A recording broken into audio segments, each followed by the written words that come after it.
హైదరాబాద్ నుండి విశాఖపట్నం వెళ్తున్న ఒక పాత ప్యాసింజర్ ట్రైన్. రాత్రి సుమారు 12:20 అయ్యింది. బయట గాలి బలంగా వీస్తుంది. చాలామంది ప్యాసింజర్స్ ఇప్పటికే నిద్రలోకి వెళ్ళిపోయారు. కానీ చివరి కంపార్ట్మెంట్లో మాత్రం ఒక యువకుడు మాత్రమే కూర్చున్నాడు. అతని పేరు అజయ్.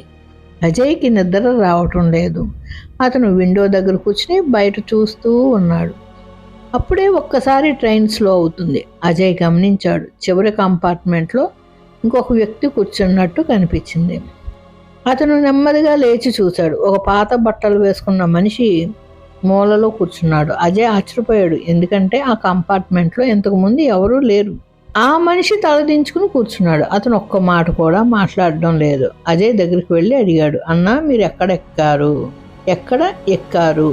ఆ మనిషి నెమ్మదిగా తలపైకి లేపాడు. అతని కళ్ళల్లో ఒక విచిత్రమైన చూపు ఉంది. అతను మెల్లగా ఒక మాట చెప్పాడు, ఈ ట్రైన్ ఎప్పుడూ ఇక్కడే ఆగుతుంది అని చెప్పి మళ్ళీ తలదించుకున్నాడు. కొన్ని నిమిషాల తర్వాత ట్రైన్ ఒక చిన్న స్టేషన్ దగ్గర ఆగింది. అజయ్ బయటకు చూశాడు. ఆ స్టేషన్ పేరు ఎక్కడా బోర్డు మీద కనిపించలేదు. అప్పటికే అతను తిరిగి చూసే లోపల ఆ మనిషి అక్కడ కనిపించలేదు. అజయ్ వెంటనే బయటకు వెళ్ళి చూశాడు, ఎవరూ లేరు. తర్వాత రోజు ఉదయం అజయ్ స్టేషన్లో ఎంక్వైరీ చేశాడు. అక్కడి ఒక వృద్ధుడు ఇలా అన్నాడు, ఆ ట్రైన్ చివరి కంపార్ట్మెంట్లో అప్పుడప్పుడు ఒక మనిషి కనిపిస్తాడట. కొన్ని సంవత్సరాల క్రితం అదే చోట ఒక యాక్సిడెంట్లో ఒక ప్రయాణికుడు చనిపోయాడు. అజయ్కి ఒక్కసారిగా నిన్న రాత్రి జరిగిన సంఘటన గుర్తుకొచ్చింది.